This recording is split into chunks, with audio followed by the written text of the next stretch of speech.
Sunog yung akin.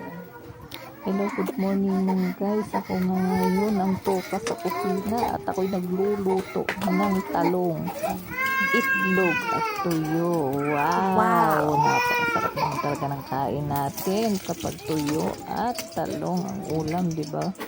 Yan ang favorite kapares ng sinangag. Kaya ako mamaya magsasangag. Pero huli na yun. Para yung lasa ng tuyo ay kumapit sa kanin. Yun ang ginagawa ko. Pangtimpla ang pinagprituhan ng tuyo. Diba? Masarap nga talaga naman ang ating kain. Kapag yan ang ating mga ulam, pangpiling kami sa bukid. Sarap talaga naman. Napaparami ka talaga. Napakasigaw pang isa pa please.